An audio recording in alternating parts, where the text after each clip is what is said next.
Orleans area throughout his childhood and adolescence, Lake Castle, in fact, out in the east, before he matriculated to Central Louisiana. And Holy Savior Menard played for LSU, of course, in baseball, and their first 2 national championship teams in 1991 and 1993. He owns and operates Jumbo Sports Network, which produces many college and high school game broadcasts and has for many years. He was named the new Chief Executive Officer and President of the Louisiana Sports Hall of Fame Foundation on September the 15th, which of course the museum is located in Natchitoches. It's a beautiful facility. Please give a warm Greater New Orleans Sports Foundation Quarterback Club welcome to Ronnie Rantz. Ronnie? Thank you, Kenny. I appreciate it. After following Coach Baggs, always a pleasure. I just want to let Coach Baggs know my sources are saying noon tomorrow they'll make a decision on the LSU game. But I know Coach Baggs has got some inside info.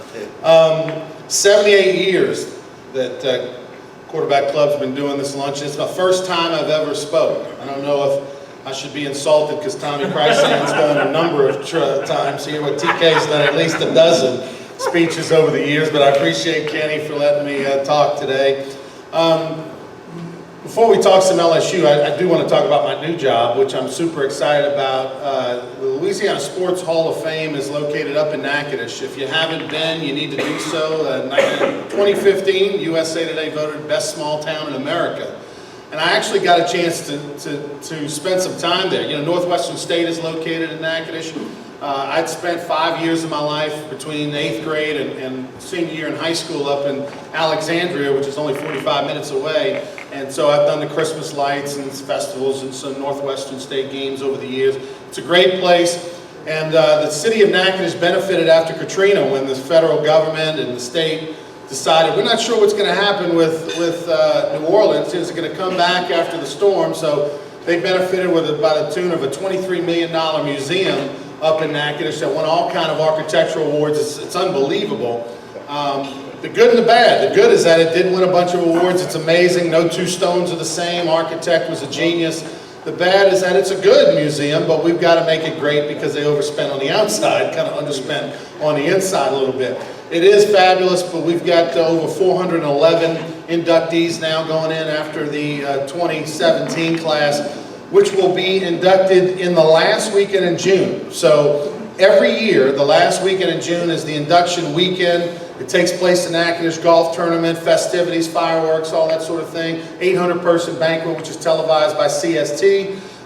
So if you're not doing anything, come on up. We'd love to have you. But some of the names for 2017, maybe one of the best classes we've ever had. How about David Toms, former 13-time PGA Tour champion, won the PGA event itself, the championship years ago at Sawgrass. Of course, after the Ryder Cup, you know, golf is on everybody's mind. He was actually on the Ryder Cup team a time or two, so David Toms is going in, former LSU golfer.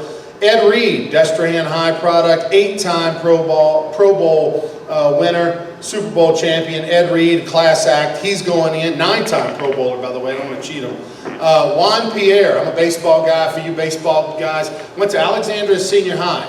Juan Pierre spent 14 years in the major leagues, 295 career average, only one of 4 players ever to steal 100 bases with 3 or more teams. He did that. And I'll tell you a quick Juan Pierre story. He came up with the Colorado Rockies, was teammates with a guy by the name of Doug Thompson, who of course pitched at LSU and was on that 97 national championship team. They were teammates in AAA, AA, AAA, kind of came up together in the Rockies organization. He said Juan Pierre was the hardest working guy he ever saw. Juan Pierre's, you know, little bitty scrawny guy, 5'9", 10, 160 pounds when he got into the minor leagues. He literally, every single day, his routine, every single day of his life was he would take a bucket of baseballs, 100 baseballs, he'd put them on home plate, on a tee, and he'd hit 100 to left field. And then he'd run out, pick up the baseballs himself. But he didn't just pick them up like bend over and pick them up. He did actual pickups. And for those that have ever done pickups, that's where he's running around basically in a squat, picking up the baseballs, throwing them in the bucket, getting a workout in. He did 100 of those to left field, went and put it back on the tee, 100 to center field, went and did the pickups again, and 100 to right field. That is quite a routine. He did it every single day of his life while he played baseball. He actually, Doug said, was the first player he ever saw where the manager told him, don't come to the park tomorrow. Like, we have a game, but I don't want you to come, because he was that hard of a worker and he felt like sometimes he worked too hard. So Juan Pierre will be getting inducted. Calvin Burrell, for you, horse track guys, 3-time Kentucky Derby champion. He's from St. Martin Parish. The famous jockey Calvin Burrell. We'll have to have Coach come interpret for him because he's got a very thick accent. Eddie Kinnison, former LSU track and football star, spent 13 years in the NFL. He's out of Lake Charles with the Washington Marion High School. Eddie Kinnison, former first-round pick in the NFL, will be getting inducted this year. Dee Bro, gymnastics fans, 39 years as a coach at LSU, quite a character. Dee Bro has LSU's gymnastics program, one of the top 5 gymnastics programs in the country, and they have a beautiful new facility that's literally the best gymnastics facility in America.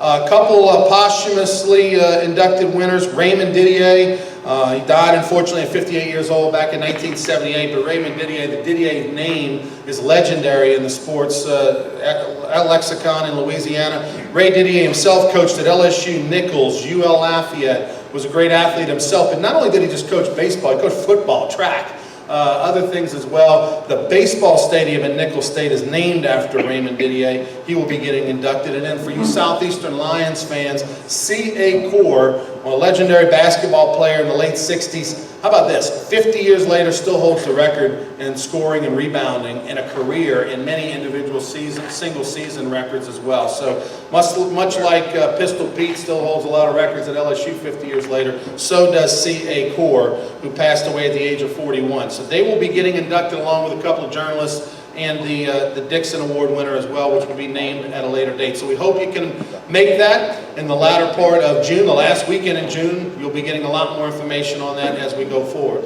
Let me give you, before I go, just a little quick LSU, because my other job, I work for Cox Sports Television and do some TV and radio in the Baton Rouge area.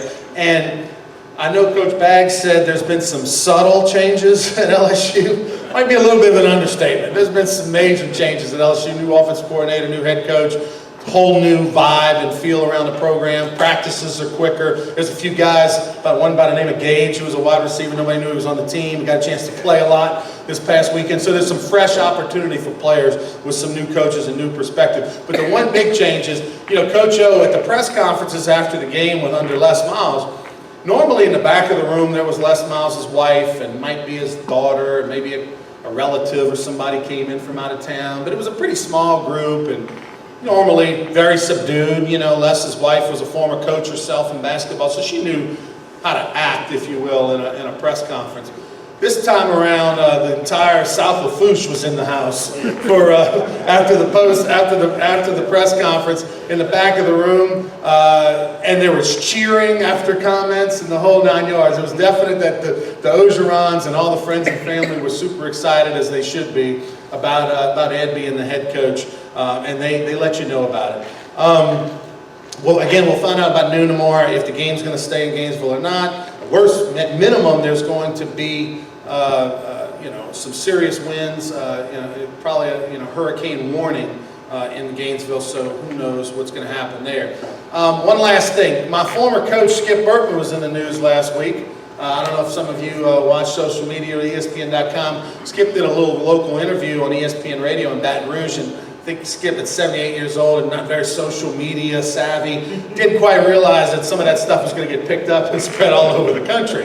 He thought he was just talking to Charles Hannegriff and Jimmy Ott, at the LaBerge. He didn't realize that so many people were going to pay attention.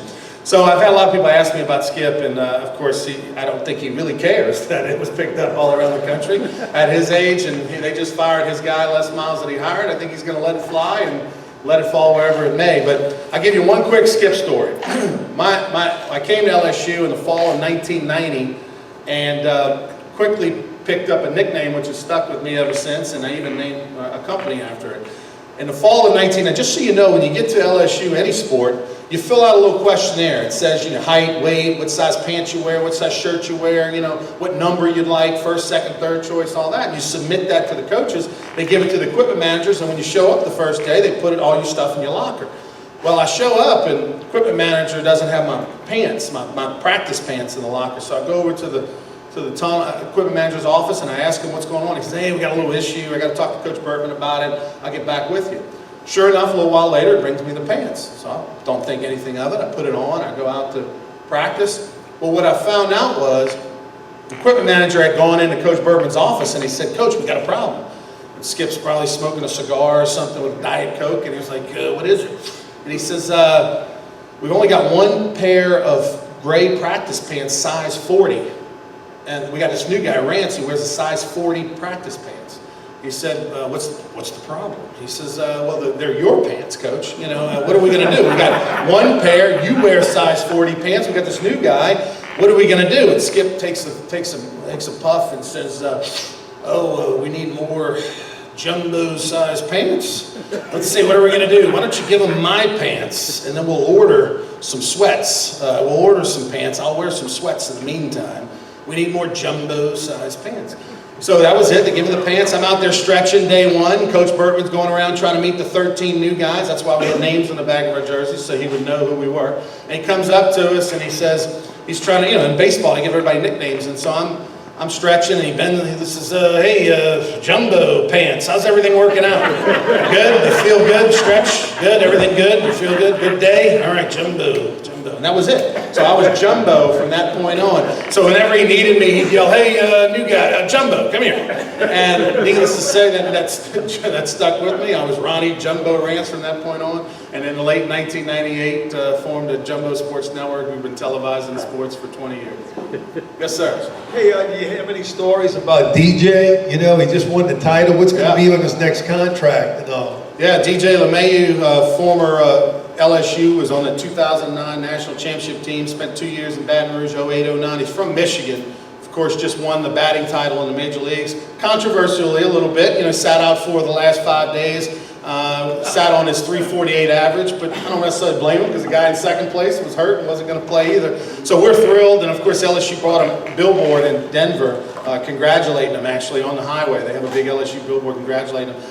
He's a great guy and a real good ambassador to the team. He'll be back in Baton Rouge on November 4th for an alumni golf tournament event the day before the Alabama game.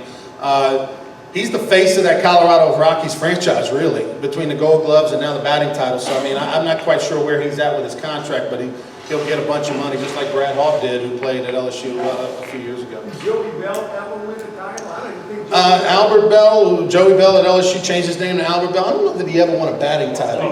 He won a home run title and was a runner-up a couple times for MVP in the American League.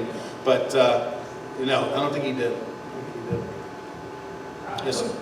I know it's just developing, but you said something to the effect of we're going to see tomorrow if the game's still going to be played there. What are the options? It would be like, the irony is that this time last year, the exact same weekend is when the LSU-South Carolina game got moved from South Carolina to Baton Rouge because of the flooding. And they're faced with that type option, the same type option. Possibly put it here? Playing in Tiger Stadium. Or I haven't heard, the Superdome makes sense, but I don't know what they have going on or if that's a real option. But I know Baton Rouge can obviously do it. They have experience pulling it off last minute last year. Thank you, everybody. Appreciate it.